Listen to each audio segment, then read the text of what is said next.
بالله من الشيطان الرجيم.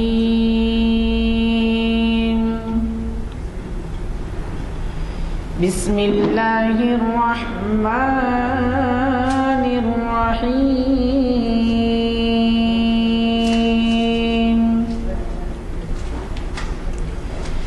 محمد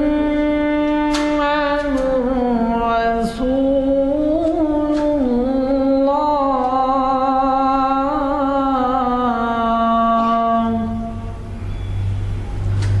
والذين معه أشداء على الكفار رحماء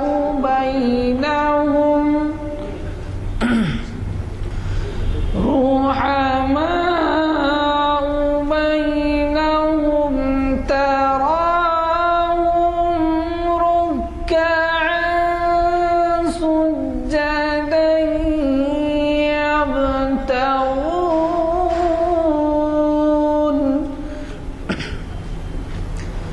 يبتغون فضلا من الله ورضوانا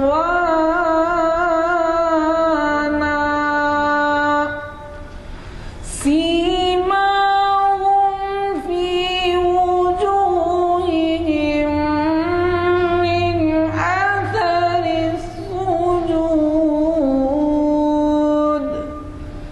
ذلك مثلهم في التوراة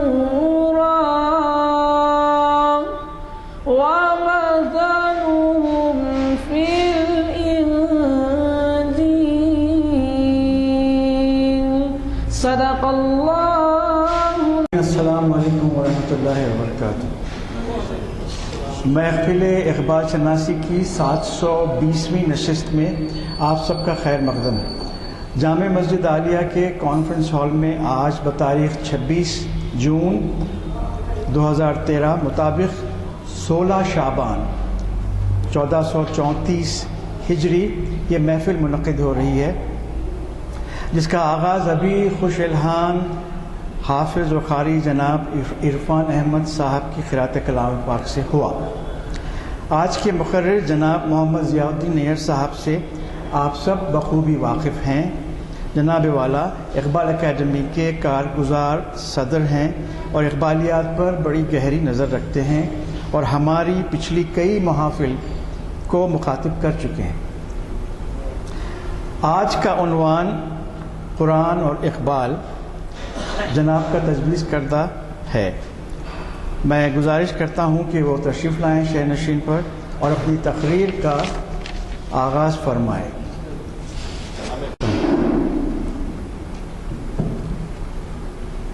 مولا کل جس نے وہ دانائے سبل ختم الرسل مولا کل جس نے وہ دانائے سبل ختم الرسل مولا کل جس نے غبار راہ کو بخشا فروغ وادی سینہ غبار راہ کو بخشا فروغ وادی سینہ نگاہ عشق و مستی میں وہی اول وہی آخر نگاہ عشق و مستی میں وہی اول وہی آخر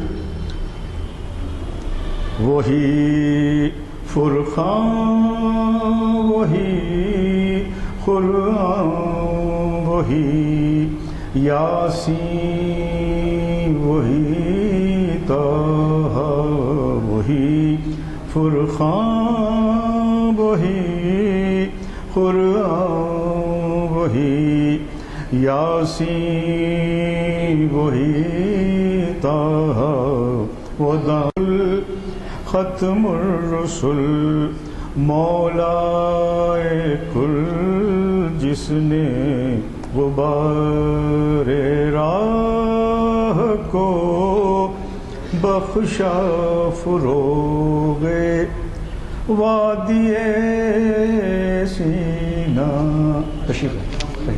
نوجوانان اسلام، کبھی اے نوجوان مسلم تدبر بھی کیا تو نے، کبھی اے نوجوان مسلم تدبر بھی کیا تو نے، وہ کیا گردوں تھا تو جس کا ہے ایک ٹوٹا ہوا تارا. تجھے اس قوم نے پالا ہے آغوش محبت میں، تجھے اس قوم نے پالا ہے آغوش محبت میں، کچل ڈالا تھا جس نے پاؤں میں تاجے سرے دارا. تمدن آفریں تمدن آفریں خلاق آئین جہاں داری، وہ صحرائے عرب یعنی شتربانوں کا گہوارہ. سما الفقر و فخری کا رہا شان امارت میں، سما الفقر و فخری کا رہا شان امارت میں. باب و رنگ و قالو قدس حاجت روئے زیبارہ، گدائی میں بھی وہ اللہ والے تھے غیور اتنے، گدائی میں بھی وہ اللہ والے تھے غیور اتنے، کہ منعم کو گدا کے ڈر سے بخشش کا نہ تھا یارا.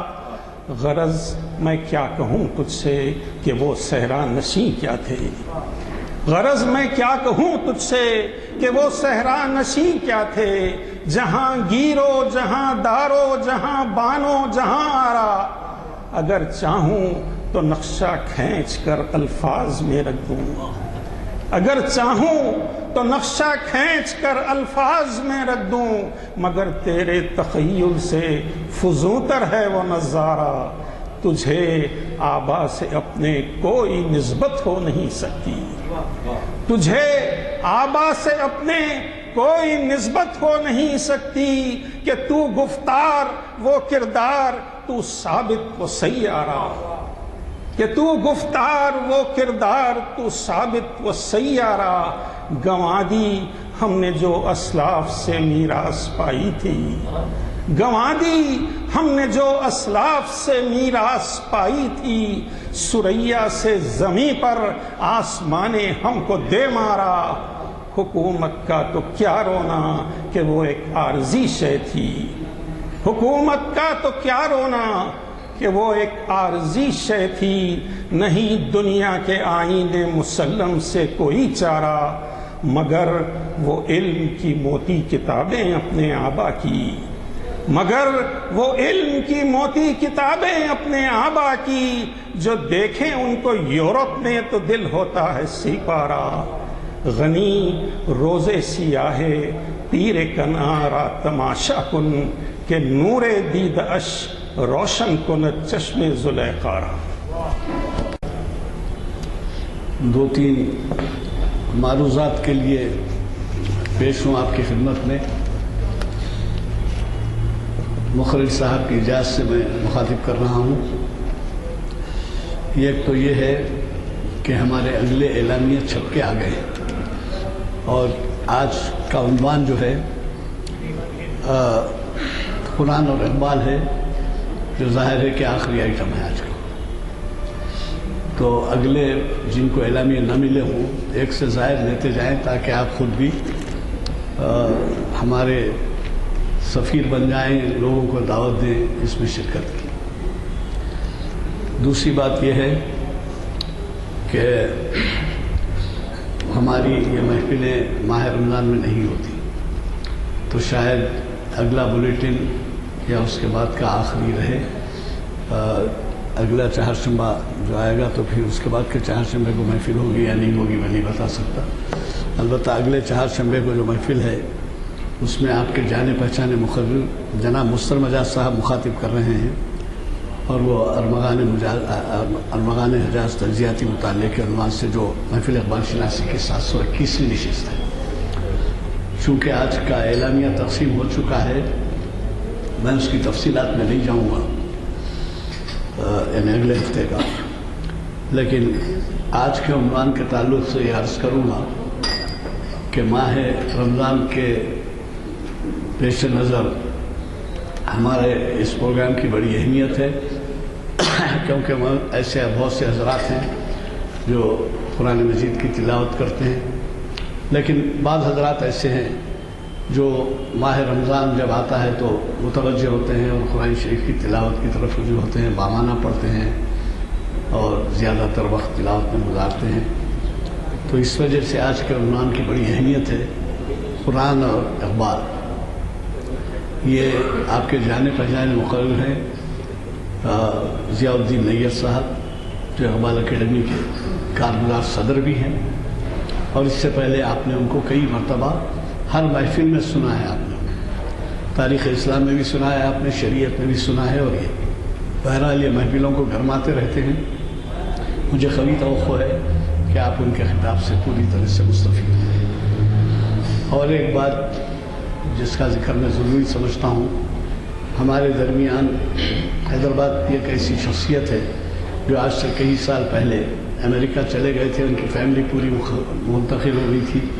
آپ جانتے ہوں گے کہ کیپٹن وہاب سلیم صاحب بہت ہی ایک نمایاں شخصیت تھے ہماری کلچرل لائف میں، اور ان کی اہلیہ محترمہ نے ڈیفوڈل اسکول قائم کیا تھا. اور وہاب سلیم صاحب کی اہلیہ اور یہ ان کے بیٹے ہیں جو عرفان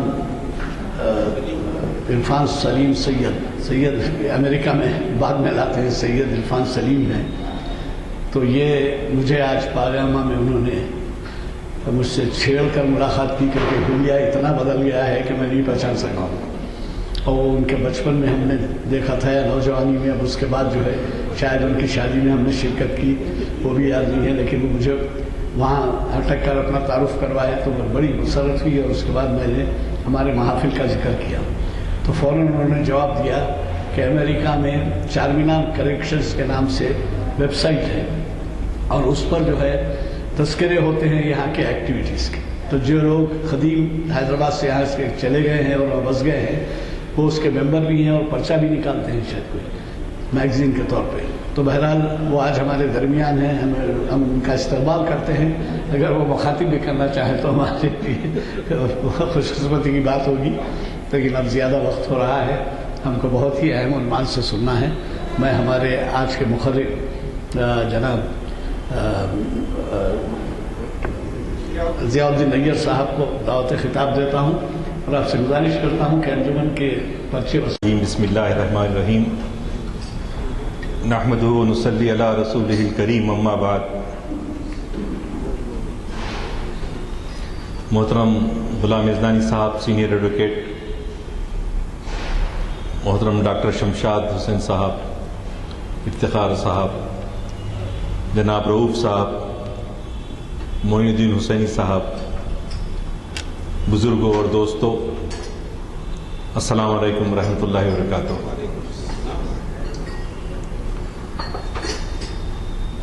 آج جیسا کہ آپ جانتے ہیں کہ جب شبیر صاحب نے مجھ سے پوچھا کہ بھئی عنوان کیا ہوگا، تو دراصل میں چاہتا تھا کہ وہ فارسی کا ایک شعر لکھ دوں، لیکن لکھنے میں لکھانے میں پھر سب مشکل ہو جاتی، تو جو ہے میں نے اس کو سادہ بنانے کے لیے قرآن اور اقبال رکھا، کیونکہ قرآن اور اقبال بہت وسیع ٹاپک ہے. اس کو ظاہر ہے اس پہ کتابیں لکھی جا چکی ہیں اور لکھی جا سکتی ہیں، تو چاہے کہ ہم گھنٹے میں پون گھنٹے میں اس پہ گفتگو کر سکیں. تو میرے ذہن میں جو عنوان تھا رمضان مبارک کی آمد ہے، اور یہ حضور اکرم صلی اللہ علیہ وسلم کا طریقہ ہوتا تھا کہ آپ رجب اور شعبان سے ہی رمضان کا انتظار فرماتے تھے، اور آپ نے کہا تھا کہ شعبان میرا مہینہ ہے اور رمضان جو ہے اللہ کا مہینہ ہے۔ تو یہ ایسے مبارک ساعتیں ہوں اور ظاہر اقبال کا ذکر ہو تو پھر اس کا تعلق قرآن سے آٹومیٹیکلی انسان کا ذہن ادھر منتقل ہوتا ہے۔ تو میرے ذہن میں جو عنوان تھا، گر تمی خواہی مسلمان زیستن، گر تمی خواہی مسلمان زیستن، نیست ممکن جز بقرآن زیستن۔ اگر تو مسلمان ہو کر جینے کا خواہش مند ہے تو یہ قرآن کے بغیر ممکن نہیں۔ اچھی طرح جان لے کہ سوائے قرآن پاک کے مسلمان بن کر رہنے کا کوئی چارہ ہے ہی نہیں، ممکن ہی نہیں ہے۔ آپ بڑی دلچسپ بات قرآن مجید میں شعراء کے بارے میں آئی کہ ان کو کہا گیا کہ وہ غاؤن ہیں، بھٹکے ہوئے ہوتے ہیں شعراء، اور رسول کریم صلی اللہ علیہ وسلم جب دعوت دینے لگے تو آپ اس طرف کیوں دیکھیں، وہ شاعری بھی کرتے ہیں۔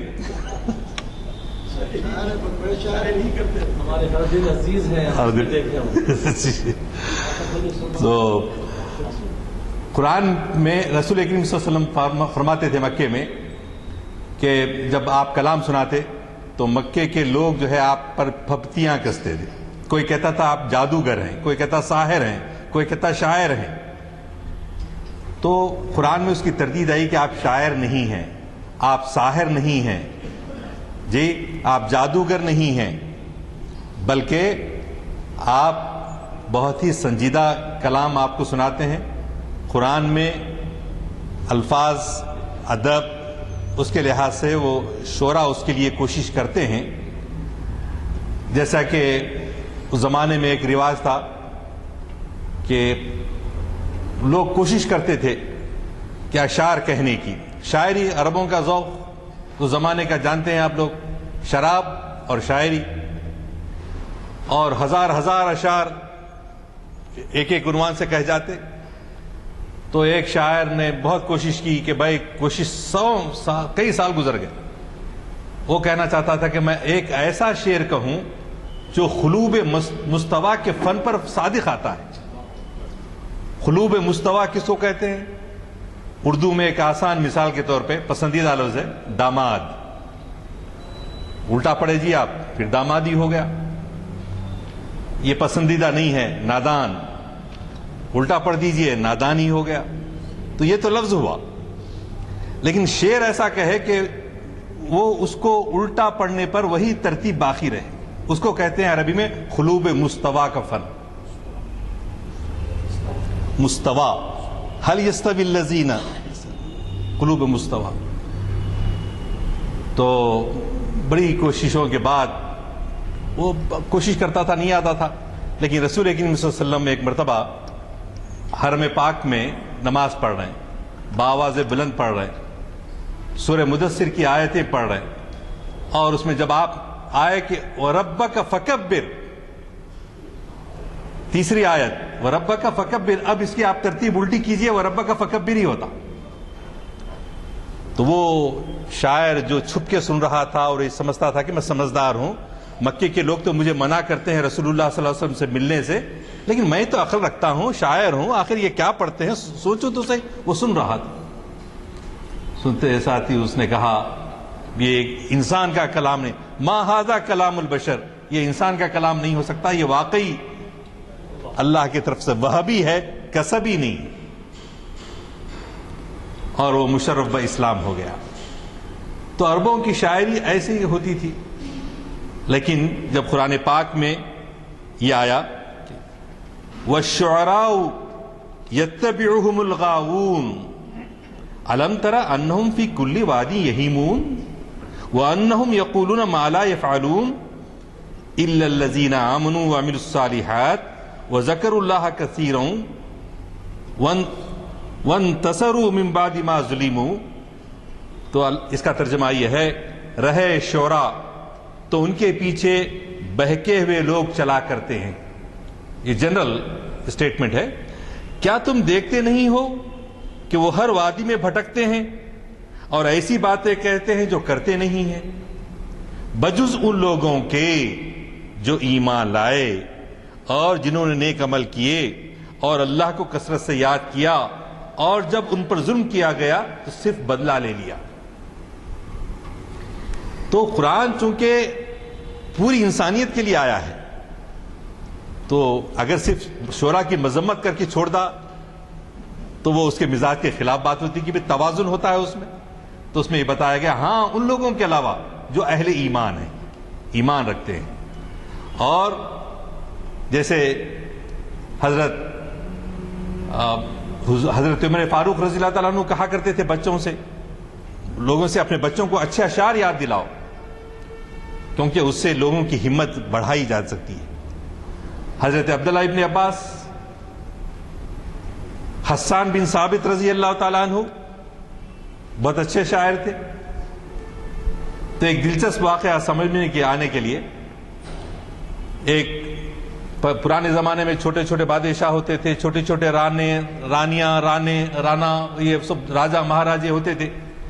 تو اس میں ایک اعلان ہوا کہ بادشاہ نے اعلان کیا, چوبدار جو ہے باجا بجاتے ہوئے, ہوتا تھا طریقہ, اعلان کیا کہ آج خسر شاہی میں مشاعرہ ہوگا اور جو شاعر ہیں وہ آج شام میں وہاں پر مدعو ہیں اور یا ہمارے ساتھ چلیے. تو جو شاعر حضرات تھے ان کے ساتھ دائی کے ساتھ جو ہے آگے آگے چلنے لگے. چلتے چلتے جو ہے کچھ شریر لڑکوں کو بھی سوچا کہ ہم بھی جو ہے اسی بہانے شاعر ہیں بول کے ساتھ چلے جائیں گے, اندر بادشاہ کے محل کو دیکھنے کا موقع ملے گا. تو چنانچہ سب جمع ہوئے, شعراء نے اپنا اپنا کلام سنایا صف اول میں جو تھے. اب جب باری دوسری صف میں آنے لگی تو ان سے پوچھے کہ بھئی آپ میں سے تشریف لائیے اور شعر سنائیے. تو انہوں نے کہا نہیں, ہم شاعر نہیں ہیں. بادشاہ کو غصہ آیا, میں نے تو شاعروں کو جمع کیا تھا, یہ تم کیوں کس طرح سے آگے جب تم شاعر نہیں ہیں. تو انہوں نے کہا ہم متشاعر ہیں اور ہم وہ لوگ ہیں جو غاؤن ہیں, ہم جو ہے شاعروں کی اتباع کرتے ہوئے, پیروی کرتے ہوئے بھٹکتے ہوئے آئے ہیں. تو ایک قہقہہ بلند ہوا اور پھر جو ہے بادشاہ نے سب شعراء کو انعامات تقسیم کیے تو ان کو بھی کچھ دیا. اور معاملہ یہ ہو گیا کہ شعراء عام طور پہ مشاعروں میں دیکھیے, ہمارے رشید صاحب سعودی عرب میں رہ کے گئے, عرفان صاحب سعودی عرب میں رہ کے گئے, آپ میں سے کافی عرصہ وہاں رہے. تو ایک زمانہ تھا, میں شاعری نام تخلص ہے نہیں ہے, عرفیت ہے, تو والد صاحب نے بچپن میں ہی منع کر دیا تھا کہ اب شعر وعر کہنا کی کوشش نہیں کرنا. تو ہم جو ہے رک گئے تھے. تو وہ ایک مرتبہ جدے میں ایسا معاملہ ہوا کہ اب شعراء مجبور کرتے, دوست احباب تھے, جا کے بیٹھنا پڑتا تھا. سعدی صاحب مرحوم تھے, طارق غازی تھے, حامد الانصاری غازی تھے, عابد اللہ غازی تھے, یہ سب لوگ جمع ہوتے. تو جامعہ میں جدے میں ایک گھر میں مشاعرہ ہوا تو 25 لوگ تھے, جس میں سے 24 شاعر تھے اور اکیلا واحد سامعین تھا.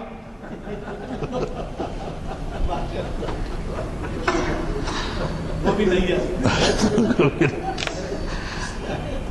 تو اب اتنوں کو 24 کو سننا پڑا, آپ اندازہ لگائیے. دوسرے داد دینے والوں کو کم سے کم متبادل داد بھی مل رہی تھی, ہم کو تو صرف سننا پڑ رہا تھا. تو کہنے کا مقصد یہ ہے کہ شعراء بہت ہوتے ہیں.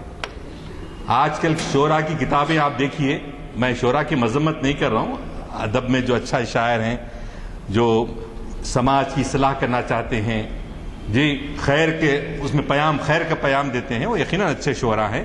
جیسا ایکسیپشنز علامہ اقبال کو حاصل ہے, جیسا ایکسیپشن حضرت حالی کو حاصل ہے, حضرت سعدی, حضرت جامی, جی اور بہت سارے ایسے آپ کو لسٹ میں ملیں گے جن کا کلام واقعی وہ اہل ایمان کا کلام تھا, جسے ٹوائن بی نے کہا کہ ایسے شعراء جن کے کلام سے قوم میں ایک قوت اور اعتماد پیدا ہوتا ہو وہ قابل رشک ہیں. ٹوائن بھی ایک ہسٹورین بہت ہی آپ کے گزشتہ صدی 20ویں صدی کا بہت بڑا ہسٹورین تھا ٹوائن بھی، اس نے یہ کہا تھا. تو میں عرض کر رہا تھا کہ شعراء کی مذمت جہاں قرآن مجید میں کی گئی، وہیں ان کے اچھے پہلوؤں کو سراہا گیا. الا الذین آمنوا وذکروا اللہ کثیرا، اور جو اللہ کا ذکر کثرت سے کرتے ہیں. علامہ اقبال اسی صف میں آتے ہیں، علامہ اقبال اسی صف میں آتے ہیں. اور بہت سارے لوگ اقبال کے بارے میں اس پلیٹ فارم سے بھی تقریریں سنی ہیں اور سنتے رہتے ہیں کہ اپنے عصر کے فلاں فلاں نیٹشے، برکساں اور فلاں مغرب کے فلاسفرز اور جو ہے اسی طرح مشرق کے فلاسفر سے انہوں نے استفادہ کیا. اس میں کوئی شک نہیں، استفادہ کرتے ہیں، زبان وہ زبان ہوتی ہے. خود اقبال کو اپنے عصر کی زبان سیکھنے کے لیے داغ کی شاگردی اختیار کرنا پڑا. تو ایک تھوڑے دنوں کے لیے صحیح امیر مینائی سے انہوں نے استفادہ کیا، کیونکہ وہ زبان ان کی مادری زبان اردو نہیں تھی، فارسی نہیں تھی، تو انہوں نے استفادہ ضرور کیا. لیکن اصل جو ہے استفادہ جو اقبال کا ہے، اگر قسم کھانے کی اجازت ہے تو صرف اور صرف قرآن پاک کی گرفت میں اقبال ہے. صرف قرآن سے انہوں نے استفادہ کیا ہے، جو بھی تعلیمات. میں ان کے وہ تو نہیں کہوں گا. خود اقبال نے اپنے بارے میں جو کہا کہ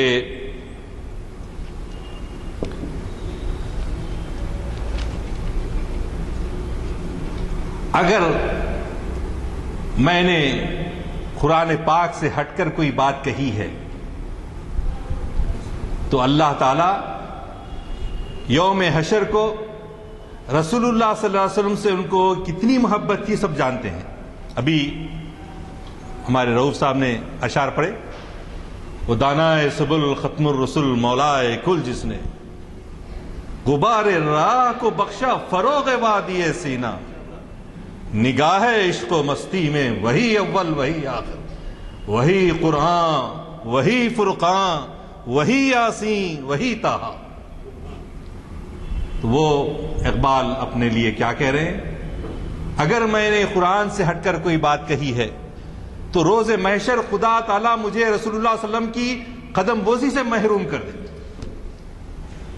یہ ایک باشعور اقبال کہہ رہے ہیں. چنانچہ کہتے ہیں گر دلم آئی نئے بے جوہر است، گر دلم آئی نئے بے جوہر است، ور بحر فم غیر قرآن مزمر است، پردے ناموں سے فکرم چاک کن، این خیاں باراز خارم پاک کن، روز محشر خار و رسوا کن میرا، بے نصیب از بوسائے پاکن میرا. یہ اپنے لیے اتنی شدید انہوں نے اپنے حق میں بد دعا کی. اگر میں نے قرآن سے ہٹ کر کوئی بات کہی ہے تو برادران عزیز، ہم عربی میں چونکہ قرآن پڑھنا نہیں جانتے، ہمارے ماہر اقبال تھے، آپ ان سے بلکہ شاگرد بھی رہے ہوں گے نظام کالج میں، ڈاکٹر غلام دستگیر رشید، وہ کہا کرتے تھے کہ اگر مسلمانوں قرآن پڑھو سمجھ کر پڑھنے کی کوشش کرو، اگر سمجھ کر پڑھنے کی تمہیں موقع نہیں مل رہا ہے تو کم سے کم کلام اقبال پڑھ لیا کرو.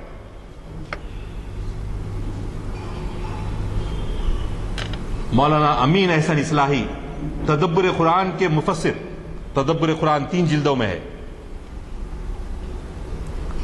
80-85 سال کی عمر ہو گئی، بیمار ہو گئے، ہاسپٹلائز ہو گئے، تو ان کو خیال آیا کہ اب ہاسپٹل میں لیٹے لیٹے کچھ کام کرنا چاہیے، کچھ پڑھنا چاہیے. تو میں کلام اقبال پڑھ کے بہت دن ہو گئے، ذرا اس کو ریوائز تو کر لوں. تو دوبارہ انہوں نے اس کو مطالعہ شروع کیا. مطالعہ کرنے کے بعد انہوں نے کہا کچھ ہم کو ایک مان سا تھا بولے تو ہے نا، کچھ اعتماد کہ ہم جو ہے قرآن کی تفسیر لکھے ہیں، ہماری معلومات ہیں. لیکن اقبال کو پڑھنے کے بعد معلوم یہ ہوا کہ وہ اقبال ان ماخذات، ان نتائج پر پہلے ہی پہنچ چکے ہیں ہم سے پہلے، جو ہم سمجھ رہے ہیں کہ ہم سمجھے ہیں، ہم سے بہت پہلے سمجھ. اور کس کے شاگرد؟ مولانا امین حسین اصلاحی، مولانا شبلی نعمانی کے میرے بھائی مولانا حمید الدین فراحی رحمۃ اللہ علیہ، جو دارالعلوم کے صدر ہیڈ ماسٹر تھے ہمارے پاس، اور ان کو جامعہ عثمانیہ کی وائس چانسلری دی جانے والی تھی اگر وہ صرف مشرقی علوم پر ہوتی تو ان کے شاگرد رشید، اور انہوں نے خود قرآن کی ایک خاص انداز سے جو ہے تفسیر کی ہے، وہ بھی کہ کبھی موقع ہے تو ہم اس پہ گفتگو کریں گے، مولانا حمید الدین فراحی رحمۃ اللہ علیہ کا. تو میں عرض کر رہا تھا کہ ایک عالم دین جس نے مفسر قرآن ہے وہ یہ کہہ رہا ہے کہ اقبال ان نتائج پہ بہت پہلے پہنچ گئے. اور خود اقبال کی زبانی آپ نے سن لیا کہ اگر میں نے کوئی بات اس سے ہٹ کر کہی ہے تو خدا مجھے اس سے محفوظ کر دے. آپ کو وہ واقعہ تو بچپن کا واقعہ سنتے رہے آپ کہ اقبال بچپن سے ہی قرآن جو ہے پڑھتے تھے. تو بابا آتے جاتے پوچھتے کیا کر رہے میاں؟ تو بولتے تھے ذرا قرآن شریف پڑھ رہا ہوں ابا جان. روز پوچھنا ہے روز پڑھنا، آخر کیوں چل رہا ہے؟ ایک دن انہوں نے بولے ابا جان جانتے میں قرآن پڑھ رہا ہوں، دیکھ رہے ہیں لیکن اس کو باوجود بھی پوچھ رہے ہیں. تو ایک دن میں پوچھا آخر کیا بات، کیا آپ کو نظر نہیں آ رہا؟ کیا تو بھی ہے، پورے ادب کے ساتھ. تو ابا جان بولے ہاں میں دیکھ رہا ہوں تم قرآن شریف پڑھ رہے ہیں، لیکن کیسا پڑھ رہے ہیں؟ ایسا معلوم ہوتا ہے جیسا عام لوگ پڑھتے ہیں، ہم جیسا پڑھتے ہیں، بغیر سمجھے کے پڑھتے ہیں. تو انہوں نے کہا نہیں ایسا نہیں پڑھنا، سب پڑھنا ایسا کہ قرآن اب تم پر نازل ہو رہا ہے. اس شعور کے ساتھ اس کو اقبال نے شعر کی شکل میں کس طرح اچھا خوب باندھا ہے. تیرے ضمیر پہ جب تک نہ ہو نزول کتاب، تیرے ضمیر پر، تیرے کانشیسنس پر، تیرے ضمیر پر جب تک نہ ہو نزول کتاب، گرا کشا ہے نہ راضی نہ صاحب کشاف. گرہیں کھلنا یعنی ہدایت کے طریقے ملنا اپنے لیے ممکن نہیں ہے جب تک کہ وہ کتاب ہمارے ضمیر پہ جب تک نہ نازل ہو جائے. راضی کتنے بھی بڑے مفسر ہوں گے، صاحب کشاف جی کتنے بھی بڑے مفسر ہوں گے، لیکن جب تک ان کے دل پر قرآن نازل نہ ہو. اور یہی بات تو ہے جب قرآن جب پڑھتے ہیں لوگ تو جو ہے بس آنسو رواں ہوتے ہیں. عام آدمی کے بھی اگر اس سے شوق سے پڑھے، سمجھ کے پڑھے. تو آج سب سے زیادہ مظلوم اگر کوئی چیز ہے دنیا میں تو وہ قرآن پاک ہے. اس لیے کہ ہم اس کو جتنا بار بار پڑھتے ہیں بغیر سمجھے کے پڑھتے ہیں، اور جس کو جو ہے ہم کو پڑھ کر سمجھنے کی، اپنے ضمیر پر نازل ہو رہا ہے کلام سمجھ کر جو ہے پڑھنے کی ضرورت ہے. اور ثبوت کے لیے کہ تلمیحات قرآنی جو اقبال نے استعمال کیے ہیں، تلمیحات سے مراد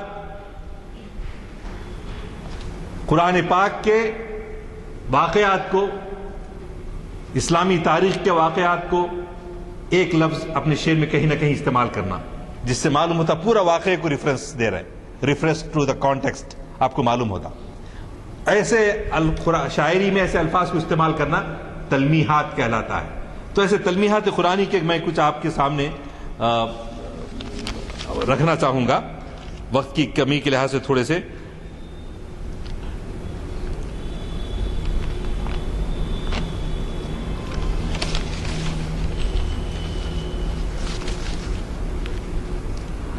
آنکھ بر آدا در رحمت کشاد، مکہ را پیغام لا تسریب داد.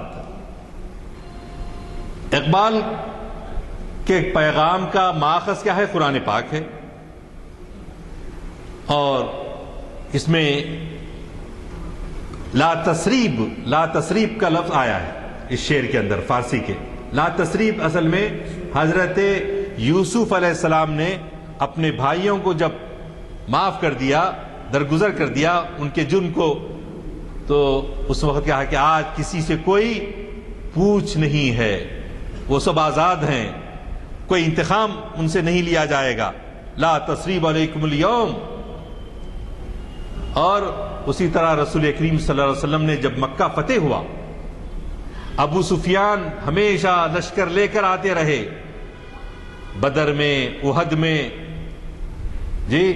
خندق میں، کوئی لمحہ انہوں نے چھوڑا نہیں، کوئی موقع انہوں نے چھوڑا نہیں، لیکن یہاں ملنے کے بعد رسول اللہ صلی اللہ علیہ وسلم نے کہا من دخل دار ابی سفیان کان آمنا، جو ابو سفیان کے گھر میں بھی داخل ہوا اس کو امن کی پناہ دی جاتی ہے، اس کو وہاں پناہ دی جاتی ہے۔ آپ نے لا تثریب علیکم اليوم، آج کوئی انتقام نہیں ہے، یہ وہی الفاظ ہیں جو قرآن پاک میں حضرت یوسف علیہ السلام نے اپنے بھائیوں کے لیے استعمال کیا تھا، یعنی تمہارے لیے کوئی تعزیر نہیں۔ اگرچہ کفار عرب نے نبی کریم صلی اللہ علیہ وسلم کو بہت ایذائیں دی تھیں، بہت تکلیفیں پہنچائی تھیں، مکہ فتح مکے کے بعد فاتح کو انتقام کا حق اور قوت حاصل ہے، لیکن حضور اکرم صلی اللہ علیہ وسلم نے لا تثریب علیکم اليوم فرما کر سب کو معاف کر دیا۔ اسی آیت شریفہ کی طرف تلمیح ہے، دشمن پا بجولاں سامنے کھڑا ہے، دنیا کے ہر قانون کی روح سے ان کی سزا قتل ہے، لیکن حضور اکرم صلی اللہ علیہ وسلم نے اپنے انتہائی عفو کریم سے کام لیا اور فرمایا کہ لا تثریب علیکم اليوم، اسی کو اقبال نے اس شعر میں باندھا۔ اسی طرح شب ہجرت اقبال نے ایک جگہ لکھا، اے کہ در زندان غم باشی اسیر، اے کہ در زندان غم باشی اسیر، اجنبی تعلیم لا تحزن بگیر، لا تحزن ان اللہ معانا، آپ کے سورہ توبہ میں آیا لا تحزن ان اللہ معانا۔ کب کا واقعہ؟ تلمیح استعمال کر رہے اقبال، واقعہ کون سا ہے؟ واقعہ یہ ہے کہ جب شب ہجرت رسول اللہ صلی اللہ علیہ وسلم حضرت ابوبکر صدیق کی معیت میں نکلے، اور جتنے بھی مکہ گئے ہیں دیکھیں گے غار ثور میں، وہاں جا کے آپ جو ہے دشمن سے بچنے کے لیے ایک آپ نے تدبیر کی اور وہاں مقیم رہے، 3 دن تک مقیم رہے، اور جانا تو مدینے کو تھا، یہ دوسرا رخ آپ نے اختیار کیا، اور وہاں بستر پہ کون ہے آرام کر رہے؟ حضرت علی کرم اللہ وجہہ آرام کر رہے ہیں جی۔ اور یہاں پر جب شب ہجرت غار میں چھپے ہوئے ہیں، دشمن تلاش کرتے کرتے وہاں آ پہنچا، حضرت ابوبکر صدیق کے چہرے پہ رضی اللہ تعالیٰ عنہ ایک کیفیت نمودار ہوئی کہ کہیں ہم کو دشمن نہ پالے، نہ پکڑ لے، تو یہ چہرے کے بدلتے ہوئے رنگ کو دیکھ کر حضور اکرم صلی اللہ علیہ وسلم نے پورے سکینت قلبی کے ساتھ، پورے اطمینان قلب کے ساتھ آپ نے فرمایا لا تحزن ان اللہ معنا، رنجیدہ مت ہو، غم نہ کرو، اللہ کی معیت ہمارے ساتھ ہے۔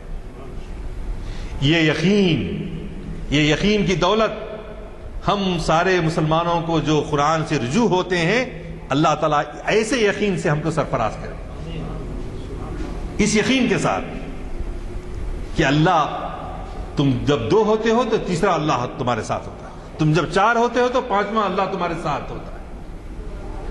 یہ لا تحزن الا اللہ معنا، مت گھبراؤ، ہم اکیلے نہیں، اللہ ہمارے ساتھ ہے۔ یہی ہے وہ واقعہ جس کی طرف اشارہ کرتے ہوئے اقبال نے کہا اجنبی تعلیم لا تحزن بگیر۔ اسی طرح اور ایک جگہ تلمیح، ایسے پورا کلام اقبال بھرا ہوا ہے، کچھ مثالیں میں آپ کے سامنے پیش کر رہا ہوں۔ حضرت موسیٰ علیہ السلام کا ساحرین دربار فرعون سے آمنا سامنا، اب وہ رسیاں جو ہے سانپ کی شکل اختیار کر لیں، تو ایک دم لوگ سمجھتے لا تخف بول کے آیا، تو وہاں موسیٰ ڈر گئے تھے۔ موسیٰ ڈرے نہیں تھے، موسیٰ تو نبی تھے، لیکن ان کو تشویش یہ ہو گئی تھی کہ کہیں یہ جو ہے نگاہ فریبی سے کہیں جو لوگ جادوگر ہیں کہیں وہ دھوکہ نہ کھا جائیں. اس لیے وہ جو ہے تھوڑا سا ان کو یہ احساس ہوا کہ پتہ نہیں یہ جو رسیاں صاف بن گئی ہیں اس کی وجہ سے یہ لوگوں کا کیا رویہ ہوگا, اسلام قبول کریں گے یا جو ہے مخالف ہو جائیں گے. جادوگروں کی رسیاں دیکھنے والوں کی نگاہوں میں سانپ بن کر دوڑنے لگیں تو حضرت موسیٰ علیہ السلام کو خیال پیدا ہوا کہ کہیں لوگ ان کی نگاہ فریبی سے متاثر ہو کر باطل کی طرف نہ جھک جائیں. اس پر اللہ کی طرف سے ارشاد ہوا کہ لا تخف انک انت الاعلی,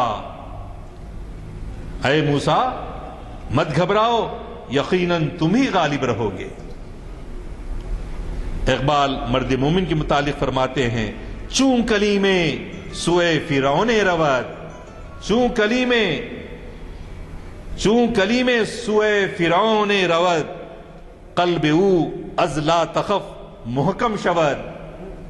بالکل اطمینان قلبی جب اللہ کا یہ حکم آ گیا تو جس طرح سے موسیٰ پہ سکینت طاری ہوئی, جن کو اللہ پہ یقین ہے, جن کو اللہ کے حاضر ہونے کا, خدا کے سامنے جواب دینے کا یقین ہے, یہ وہ جو کیفیت ہے یہ جو ہے اقبال کے کلام میں آپ کو بار بار ملتی ہیں. کتنے ایسے اشعار ہیں, خودی کا سر نہاں لا الہ الا اللہ, خودی ہے تیغ فساں لا الہ الا اللہ. یہ دور اپنے ابراہیم کی تلاش میں ہے, صنم کدا ہے جہاں لا الہ الا اللہ. یہ مال و دولت دنیا, یہ رشتہ و پیون, بتان وہم و گما لا الہ الا اللہ. ہم جن کو اپنے سہارے سمجھ بیٹھے ہیں بتان وہم و گما ہے. بس میں تو سمجھتا ہوں صرف ان اشعار پہ اقبال کی مغفرت اللہ کر دے گا. بتان وہم و گما لا الہ الا اللہ.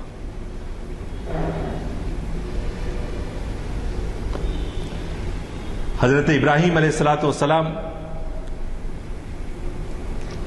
کی بھی تلمیح اقبال نے اپنے اشعار میں استعمال کی. بحر ماں ویران اے آباد کر. کیا تھا مکے میں جب حضرت اسماعیل علیہ السلام کو لے جا کے لٹا کے واپس جا رہے تھے, کیا تھا وہاں پہ؟ بے آب و گیاہ ریگستان, سناٹا, کوئی شادابی نہیں, کوئی سرسبزی نہیں, کچھ نہیں. بحر ماں ویران اے آباد کر, طائفاں را خان اے بنیاد کر. وطن چھوڑ کر آئے جی, عراق سے نکل کر آئے, اور کس لیے آئے؟ آ کے پہلے مصرے میں ایک آیت کا حوالہ ہے, پھر دوسرے مصرے میں ایک دوسری آیت کا حوالہ ہے. حضرت ابراہیم علیہ السلام نے بحضور رب العزت عرض کیا تھا ربنا انی اسکنت من ذریتی بواد غیر ذی زرع, ہمارے پروردگار میں نے اپنی اولاد میں سے بعض کو اس وادی میں آباد کر دیا ہے جس میں شگفتگی و شادابی کا نام و نشان تک نہیں ہے. دوسرے مصرے میں بھی اشارہ سورہ بقر کی آیت کی طرف جس میں ارشاد ہے کیا؟ وَعَهِدْنَا إِلَىٰ إِبْرَاهِيمَ وَإِسْمَاعِيلَ أَن طَهِرَ بَيْتِيَ لِلطَّائِفِينَ وَالْعَاكِفِينَ وَالرُّكَّعِ السُّجُودِ. ہم نے ابراہیم و اسماعیل علیہ السلام کو حکم دیا کہ وہ طواف کرنے والوں, اعتکاف کرنے والوں اور رکوع و سجود کرنے والوں کے لیے ہمارے گھر کو پاک کریں. اور آج تک ان کی اولاد جو ہے سلسلہ چلا ہوا ہے. حجاج اکرام جاتے ہیں, معتمرین جاتے ہیں, اور وہاں پر جو ہے اللہ میاں اس میں برکت جو دی ہے آپ دیکھیے. اور وہ دو تلمیح کیسے اقبال نے اس کو, اس میں سب سے پہلے اگر ہم اقبال کی تعلیمات میں اقبال کا جو غور و فکر اسلام کے بارے میں نظر آتا ہے وہ ہے, اگر پورے قرآن پاک کو اگر آپ ایک عنوان دینا چاہتے ہیں تو کیا دے سکتے ہیں عنوان؟ لا الہ الا اللہ. بس لا الہ الا اللہ. تو یہ پورے قرآن مجید کا ہیڈنگ آپ جز عطر جو کہیں گے تعلیمات کا یہ عطر. اور اس کو منضبط طریقے سب سے پہلے کس نے پیش کیا؟ حضرت ابراہیم علیہ السلام نے پیش کیا منضبط طریقے سے, کہ کس طرح سے آپ نے سب سے پہلے وہ کیا کہ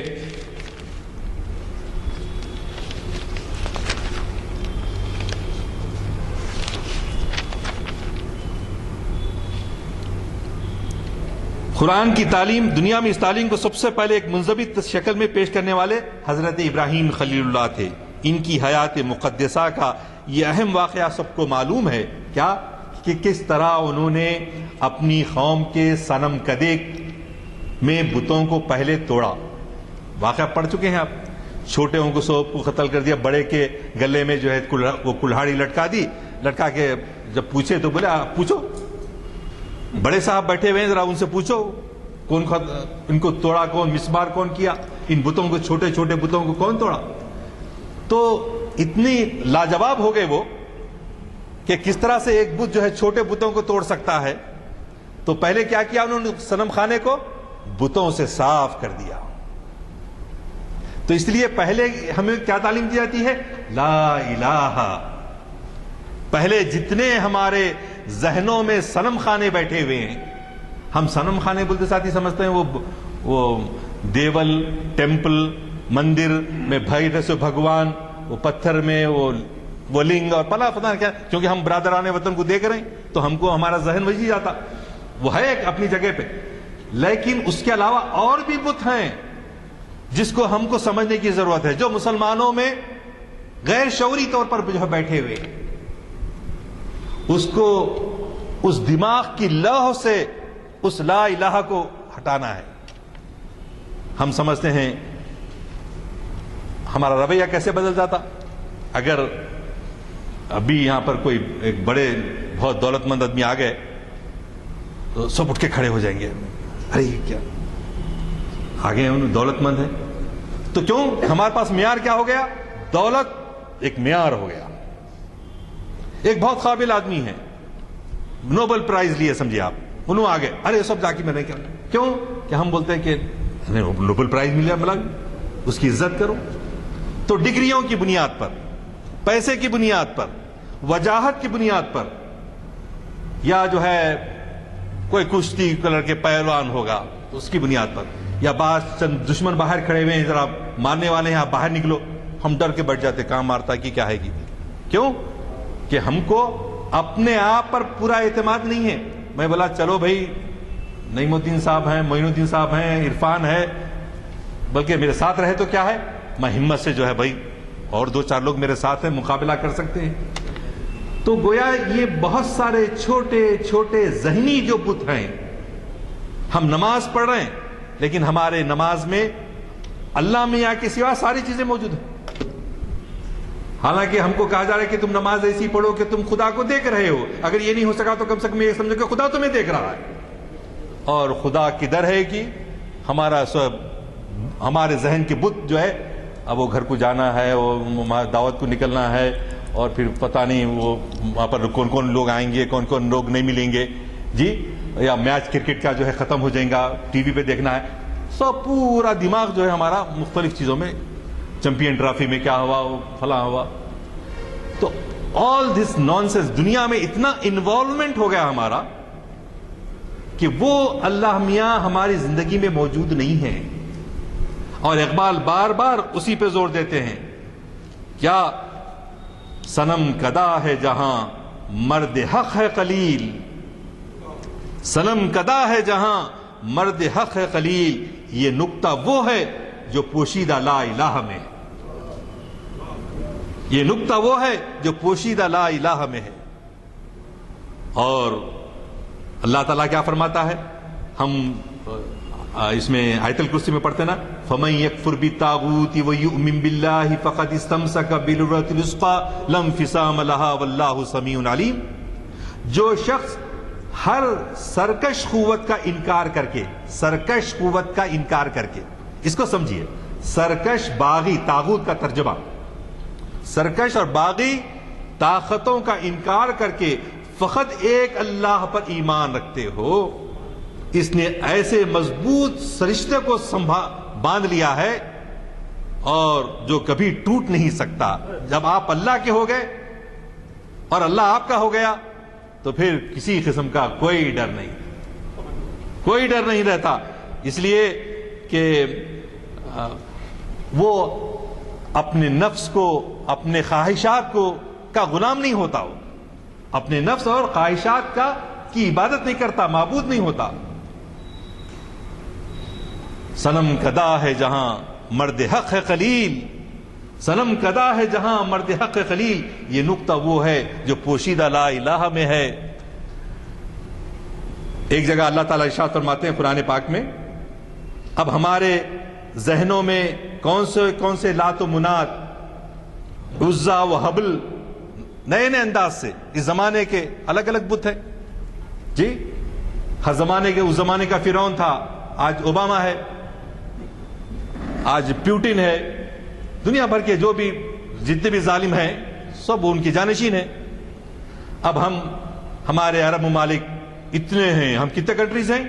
56 سے 60 اباؤٹ کنٹریز بھی ہیں، اور آرگنائزیشن آف اسلامک کانفرنس ہے، OIC، organisation of Islamic conference, I am sorry to say organisation of important countries. ابھی 61 سال کے ہوئے 33 سال کے بیٹے کو جانشین بنا دیے، ایک عرب دنیا میں خطر میں جو ہے ایسا ہو رہا۔ تو کیا یہ جو بال و دولت، یہ پیٹرول کی دولت، یہ صرف اپنے خاندان پہ خرچ کرنے کے لیے اور مسکینوں ہندیوں کو جو ہے وہاں سے پکڑ کے 20 لاکھ لوگوں کو باہر نکالنے کے لیے، جب تک کام لیے بعد میں باہر چلے جاؤ، یہ کون سی انسانیت ہے؟ یہ کون سی انسانیت ہے؟ یہ کون سا اسلام ہے؟ حضرت ابو ذر غفاری رضی اللہ تعالیٰ عنہ بڑے سخت تھے اور سادہ زندگی گزارتے تھے، تو انہوں بولے جتنے بھی امیرہ ہیں ان سب کی دولت لینا، غریبوں میں بانٹنا۔ تو ہی واز دا فرسٹ اشتراکی ان معنوں میں، یعنی کمیونزم، مارکس کا فلسفہ سمجھو، حضرت ابو ذر غفاری کی زندگی میں تھوڑا ہم کو نظر آ جاتا ہے۔ کیا دولت کی منیموں کو مال و دولت کا بناتا ہے امی؟ اقبال کا یہ ہے نا آپ کے اس اشعار میں، منیموں کو مال و دولت کا بناتا ہے امی۔ تو یہ منعم جو ہیں ان کے پاس سے دولت لینا، غریبوں میں بانٹنا۔ حضرت ابو ذر غفاری بولے، حضرت عمر فاروق بولے نہیں، ان کو ذرا باہر رکھو، ان کو مدینے کے قریب مت رکھو، دور رہنے دو، ان کو مدینے سے نکال دیا۔ کیوں؟ حضرت عمر فاروق بولے قرآن میں یہ تو آیا جو ضرورت سے زیادہ ہے دے دو اللہ کے راستے میں، قل العفو، جو کچھ تمہارے پاس ضرورت سے زیادہ ہے دے دو۔ دیتے اپن لوگ سب تو معلوم ہے نہیں دیتے۔ اللہ میاں بھی کیا بولے اس واسطے تھوڑا سا چینج کر کے بولے یہ اشتراکیت، کمیونزم، یہ ایک ایکسٹریم ویو ہے، اور دوسرا ایکسٹریم ویو کیا ہے؟ کیپٹلزم ہے۔ کیپٹلزم میں اس لیے اسلام نے کیا کیا؟ زکوٰۃ کی تعلیمات کو قرآن بھر میں بتایا۔ اگر قل العفو کا مطلب وہ ہوتا جو حضرت ابو ذر غفاری سمجھ رہے ہوتے تو وہ صحیح نہیں ہوتا۔ حضرت عمر فاروق نے بتایا کہ اگر قرآن میں اتنے زکوٰۃ کے بارے میں ذکر ہے، اتنی میراث کی تقسیم کی بات چلی ہے، تو پھر دولت کی مساویانہ تقسیم کا جو ہے ذکر قرآن میں نہیں ہے، بلکہ کیپٹلزم ہے، لیکن ٹو سم ایکسٹینٹ، اس کا جبکہ زکوٰۃ دینا پابندی سے، اور اس سے زیادہ بھی دیتے رہنا اللہ کے راستے میں، یہ جو ہے تعلیمات۔ تو لیکن ہمارے اللہ تعالیٰ نے قرآن میں کیا فرمایا؟ افرأیت من اتخذ الہہ ہواہ واضلہ اللہ علی علم، کیا تو نے اس کو بھی دیکھا جس نے اپنی خواہشات کو اپنا معبود بنا لیا؟ یہ ہے وہ جسے خدا کے قانون ہدایت نے باوجود علم و عقل کے سیدھے راستے سے ہٹا دیا۔ علم کا تقاضا تھا کہ وہ حق و باطل میں امتیاز کرتا، لیکن جب جذبات عقل پر غالب آ جائیں، جب خواہشات دماغ پر قابو پا لیں، تو پھر علم و عقل کبھی صحیح راستے کی طرف رہنمائی نہیں کرتے۔ اسی لیے اقبال کہتے ہیں بیان میں نقطۂ توحید آ تو سکتا ہے، اب بیان کرنے میں تو بہت آسان ہے. بیان میں نقطۂ توحید آ تو سکتا ہے، تیرے دماغ میں بتخانہ ہو تو کیا کہیے. پھر ایک دوسری جگہ کہتے ہیں شعلہ بن کر پھونک دے خاشاک غیر اللہ کو، غیر اللہ کے خاشاک کو شعلہ بن کر پھونک دے. خوف باطل کیا کہ ہے غارت گرے باطل بھی تو، اسی لیے تو آ گیا زہق الباطل قل جاء الحق وزہق الباطل ان الباطل کان زہوقا. باطل مٹنے کے لیے ہے، باطل مٹ کر رہے گا. تو لہذا سب سے پہلے ہمارے دماغ میں جو بت ہیں، ہم نے اپنے نفس کو جو اپنا معبود بنا لیا ہے، جی ہوائے نفس کو اپنا معبود بنایا ہے، اس کو سب لا الہ لا غالب الا اللہ، لا مؤثر الا اللہ، لا الہ الا اللہ، لا رازق الا اللہ، لا ناصر الا اللہ.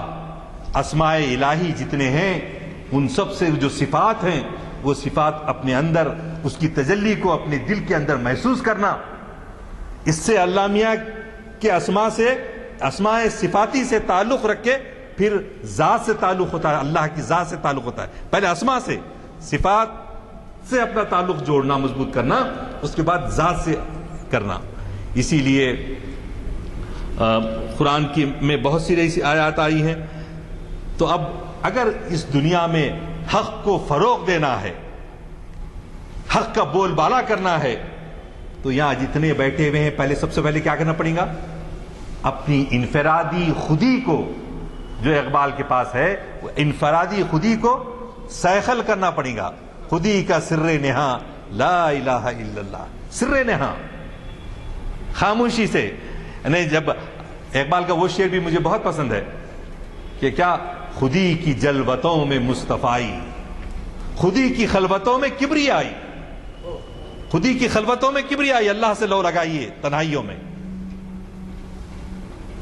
تہجد میں اٹھیے، راتوں کو نماز پڑھیے، گڑ گڑائیے. اس لیے نوافل اور سنت کو مسجدوں میں پڑھنے سے روکا گیا، کیونکہ نفس موٹا ہو جائے گا. میں بھی کچھ ہوں، میں بھی پہنچا ہوا ہوں.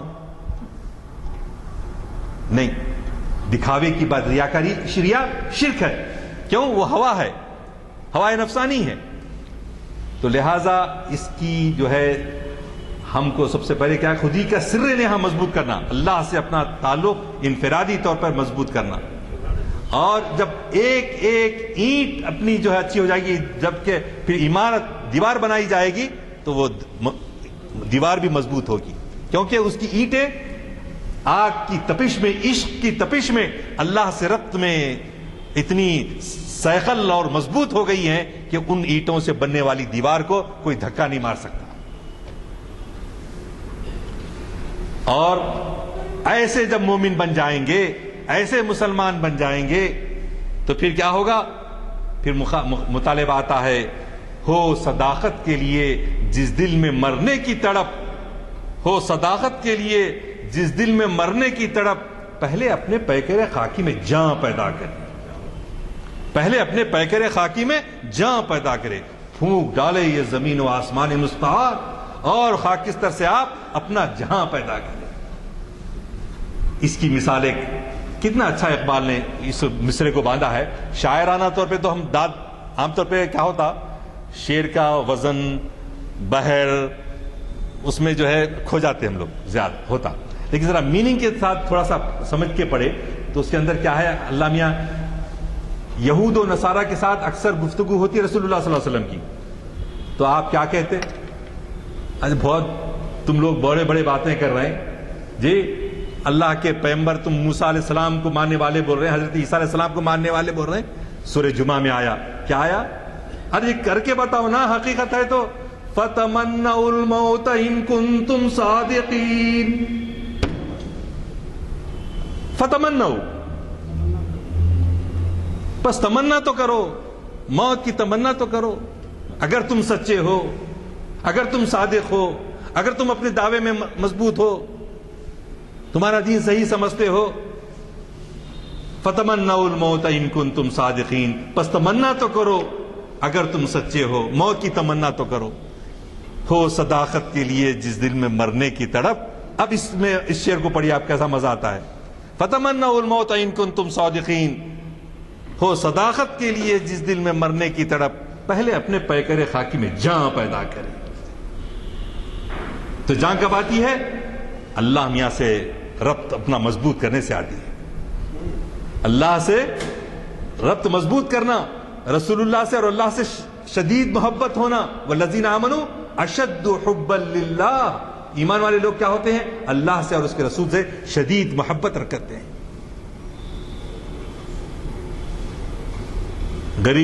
غریب و سادہ و رنگی ہے داستان حرم۔ تو جی ہاں، ابتدا ہے اسماعیل اور انتہا ہے حضرت حسین کی طرف آیا۔ ایک اہم نقطہ، میں وقت کم پڑ رہا ہے تو ایک اہم نقطہ ایک آیا، دیگر مذاہب میں اور ہمارے مذاہب میں۔ ہمارے مذاہب میں دیکھو آپ کتنے بڑے کارنامے ہو سکتے ہیں، خودی کا سر نہاں اور سیخل کرنا، اللہ سے ربط قریب ہونا، یہ سب ہونے کے بعد معلوم ہوا کہ پھر دنیا کے اندر ہم کو یہ سب چھوڑ کے جانا نہیں ہے۔ میں ہر ایک آدمی اپنی اپنی جنت کے لیے کام نہیں کرتا، صرف مسلمان کیا کرتا؟ ملت کے لیے، ساری انسانیت کے لیے۔ جبکہ دیگر مذاہب میں اور اسلام میں بنیادی فرق یہ ہے کہ ہندو کیا کرتا؟ غیر مسلم جو ہے مکتی کس میں ملتی ہے اس کو؟ یعنی سیلویشن، دنیا سے دور بھاگنا، گوشہ تنہائی اختیار کرنا۔ جی، اور علامہ اقبال اتنے اچھے نقطے کو قرآن سے پیش کیے کہ ہمارے پاس سیلویشن کی بات نہیں ہے۔ سیلویشن میں کیا ہوتا ہے؟ آدمی انفرادی طور پہ تپسیا کرتے کرتے کیا کرنا چاہتا ہے؟ اونچے مقامات پہ پہنچنا چاہتا ہے۔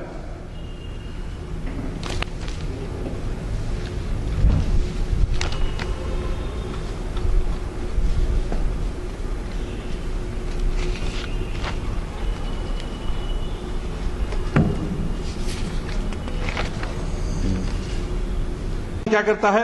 ہاں، نجات یا سیلویشن کے حصول کے لیے وہاں پر تربیت دی جاتی ہے۔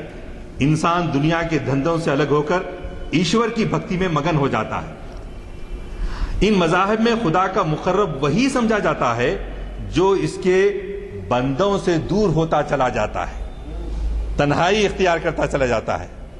تو اس کو پہنچا ہوا آدمی سمجھتا ہے کسی سے ملتا نہیں، ہاں، گوشے تنہائی میں بیٹھا تپسیا کر رہا ہے، ہاتھ ایسا کھڑے رہا ہے اور گھونسلے پرندے گھونسلا بنا کے جا رہے ہیں تو بھی ہاتھ نیچے اتارتا نہیں، اپنے آپ کو تکلیف دے رہا، تپسیا کر رہا، دنیا سے دور بھاگ رہا۔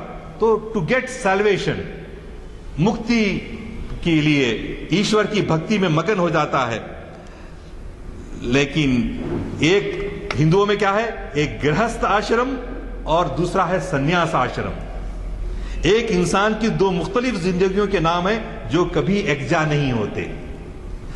اسی طرح کلیسا کے پاس کیا ہے؟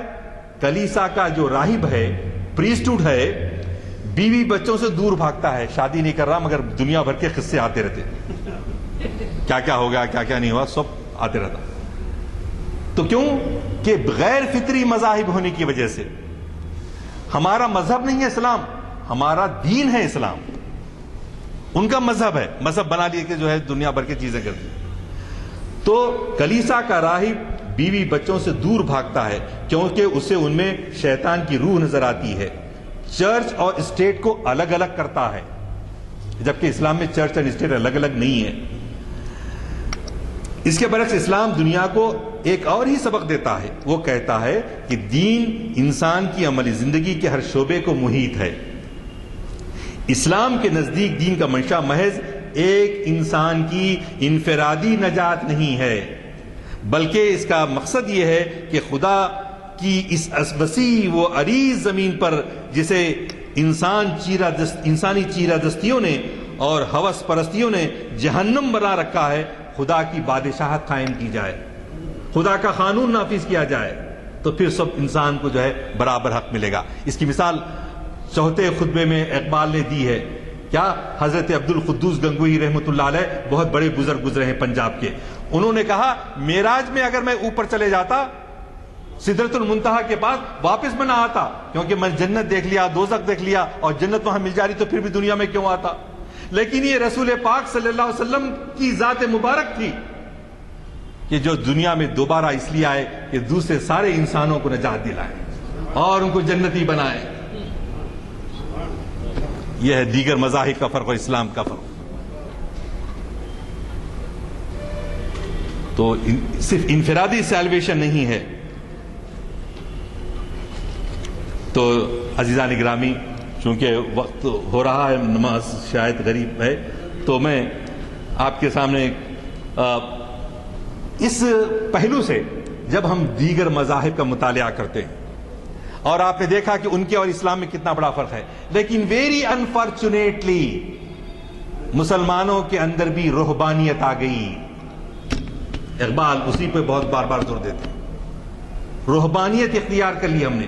ہمارے پاس بھی کیسے لوگوں کی عزت ہوتی ہے ہمارے پاس، جو ارے بھیا اللہ اللہ کرتے بیٹھے رہتے ہیں، کچھ بھی نہیں، ان کا کام 24 گھنٹے عبادت کرنا ہے، چاشت پڑھنا، اشراق پڑھنا، نوافل کوئی اوابین کے نہیں چھوٹتے، 5 وقت کی نہیں چھوٹتی، تہجد نہیں چھوٹتی، اور یہ انفرادی طور پہ ان کا تقوی کا بڑا چرچا لوگوں میں ہوتا، بڑا چرچا لوگوں میں ہوتا، حالانکہ اسلام میں اس کی جو ہے کوئی قطعی وہ نہیں تھی، اس کو انکریج نہیں کیا گیا، بالکل نہیں کیا گیا۔ یہ جو ہے دیگر مذاہب سے ہمارے پاس کیا ہو گیا، ہم لوگ ان کے ارے بھائی یہ بہت نیک لوگ ہیں، ان کے پابوسی کرنا، ان کے پیر پڑنا، ان کے پیٹوں میں منڈی دینا، شادیوں میں آئے تو سب سے پہلے آگے صف میں بٹھانا، ہم لوگ سب کرتے۔ کیوں کرتے؟ کہ بہت نیک لوگ ہیں، صالح لوگ ہیں۔ آپ کو تو ہونا یہ چاہیے کہ ہم دکھاوے سے پرہیز کریں، لوگ ہم کو نہ سمجھیں کہ ہم جو ہے متقی اور پرہیزگار ہیں، وہ اللہ اور بندے کے درمیان رہے، وہ صرف تعلق پبلک میں اس کی پبلسٹی نہ ہو۔ اسی کو اقبال کہتے ہیں، باقی نہ رہی تیری وہ آئی نہ ضمیری، اے کشتے سلطانی و ملائی و پیری۔ یعنی ملوکیت کا وہی حال اور ہمارے ملائیت کا وہی حال اور سرمایہ داروں کا وہی حال، تو پھر کہاں کا وہ اسلام اب موجود ہے؟ ہم صرف چند عبادات کے نام کو جو ہے اسلام سمجھ کے بیٹھ کے اب ہیں، تو بھی وہ ہمارے میں وہ کیفیت نہیں ہے۔ نماز و روزہ و قربانی و حج یہ سب باقی ہیں، تو باقی نہیں ہے، اے مرد مسلمان تو باقی نہیں ہے۔ رگوں میں وہ لہو باقی نہیں ہے، وہ دل و آرزو باقی نہیں ہے، صفیں کج دل پریشان سجدہ بے ذوق کہ جذب اندروں باقی نہیں ہے۔ جذب اندروں کہاں ہے؟ جذب اندروں ہونا چاہیے۔ اور اسی لیے کہتے ہیں، جب اقبال کا آخری دن، مرنے کا دن، حکیم صاحب آئے، بولے آپ کیوں پریشان سے ہوتے ہیں، کیوں یہ ہوتے ہیں؟ تو نے اس کی وجہ یہ ہے، جلوتیان مدرسہ کور نگاہ و مرتضی، جلوتیان مدرسہ کور نگاہ و مرتضی، خلوتیان میں کدا کم طلب و تہی کدو۔ میں کہ میری غزل میں ہے آتش رفتہ کا سراغ، میری تمام سرگزشت کھوئے ہوں کی جستجو، خلندر جزد حرف لا الہ کچھ بھی نہیں رکھتا۔ اور یہ اقبال کو یہی ہوتا تھا کہ ہمارے صوفیاء بھی کیا ہے، روحانیت کا راستہ اختیار کرنے لگے، دیگر مذاہب کا اثر آ گیا ان کے، تو اس کو انہوں نے کہا یہ حکمت ملکوتی، یہ علم لاہوتی، یہ حکمت ملکوتی، یہ علم لاہوتی۔ لاہوتی بولے تو کس کو بولتے؟ اللہ میاں کی ذات کا علم، اللہ میاں کی ذات کا، صفات کا نہیں، ذات کا، اس کو کہتے ہیں لاہوتی۔ یہ حکمت ملکوتی، یہ علم لاہوتی، حرم کے درد کا درما نہیں تو کچھ بھی نہیں، حرم کے درد کا درما نہیں تو کچھ بھی نہیں۔ یہ ذکر نیم شبی، یہ مراقبے، یہ سرور، تیری خودی کے نگہباں نہیں تو کچھ بھی نہیں، تیری خودی کے نگہباں نہیں تو کچھ بھی نہیں۔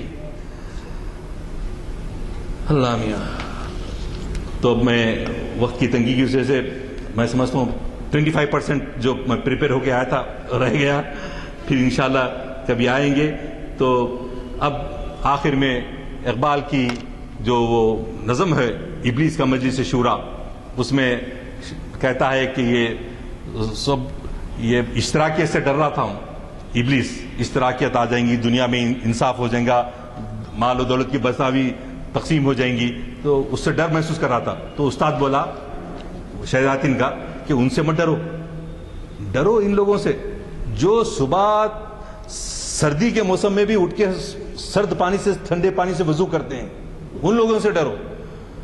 تم کیا کرو، اشتراکیوں سے مت ڈرو، کمیونسٹوں سے مت ڈرو، اس مسلمانوں سے ڈرو، تم اسے بیگانہ کر دو عالم کردار سے، کیریکٹر ختم کر دو، تم اسے بیگانہ کر دو عالم کردار سے، تا بساط زندگی میں اس کے سب مہرے ہوں مات، خیر اسی میں ہے قیامت تک رہے مومن غلام، چھوڑ کر اوروں کی خاطر یہ جہان بے سی بات، ہے وہی شعر و تصوف اس کے حق میں خوب تر، جو چھپا دے اس کی آنکھوں سے تماشائے حیات، مست رکھو ذکر و فکر صبح گاہی میں سے، پختہ تر کر دو مزاج خانخواہی میں سے۔